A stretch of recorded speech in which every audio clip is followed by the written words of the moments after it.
Hi friends, এই রান্না চলছে আজকে ছানাতে। চিকেন হবে আমাদের। চিকেনের সব কিছু আইটেম নিয়ে নিয়েছি।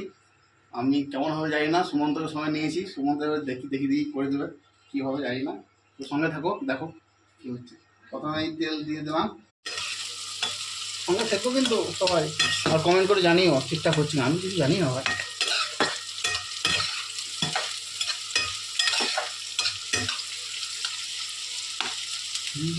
চেষ্টা কম করছে। পেঁয়াজগুলো তো মোটামুটি লাল হয়ে আসছে, এবারে মশলাটা দিয়ে দেবো। আদা রসুন বাটা, আদা রসুন, সাথে কিছু আছে আর জল দিয়ে একটু সামান্য একটু জল দেবো। এসছে, এবারে দেবো আমরা মশলা কষা হয়ে গেছে। এবারে দেবো টমেটো। এটা কিন্তু আফ্রিকান টমেটো। এটা আছে আফ্রিকান টমেটো, কালকে ফ্লিপকার্ট থেকে এসছে। ব্যাস, একে ভালো করে নেড়ে চেড়ে একটু মশলা মোটামুটি টমেটোগুলো গলে এসছে।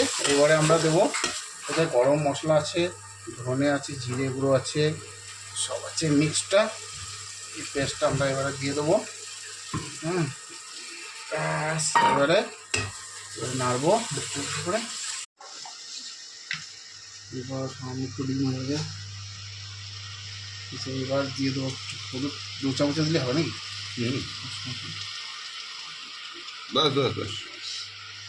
হলুদ দিয়ে দিলাম।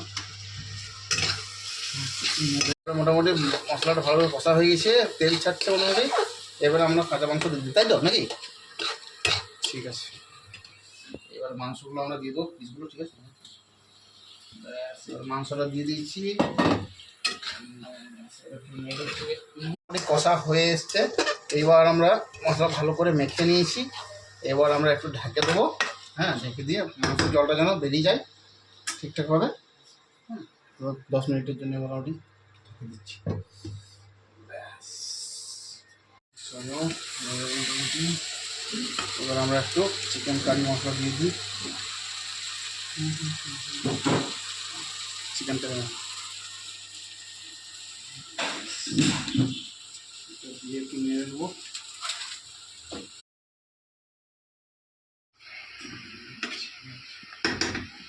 তো বন্ধু, এবার দেবো গরম মশলা দিয়ে একটু নেড়ে চেড়ে নামিয়ে দেবো।